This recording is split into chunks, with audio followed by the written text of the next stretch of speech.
একে একে দেশ ছেড়ে পালাচ্ছেন বিএনপি নেতারা।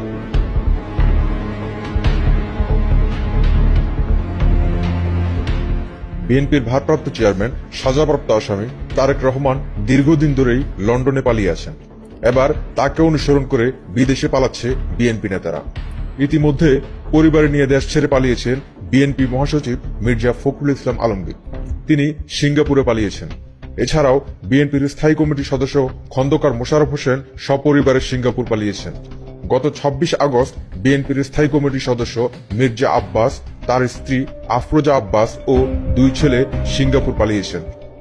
বিএনপির আরেক নেতা ইকবাল মাহমুদ টুকু পালিয়েছেন থাইল্যান্ড।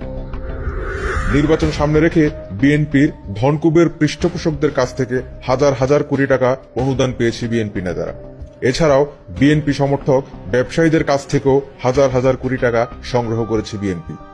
এসব টাকা ভাগবাটোয়ারা করে নিজেদের আখের গোছাতে বিএনপির এমন অনেক নেতাই দেশ ছাড়ার প্রস্তুতি নিচ্ছেন বলে জানা গেছে। এসব নেতার মধ্যে রয়েছেন বিএনপির ঢাকা মহানগর দক্ষিণ শাখার সাবেক সভাপতি হাবিবুন নবী খান সোহেল, ঢাকার সাবেক মেয়র প্রার্থী তাবিদ আওয়াল সহ অনেকে।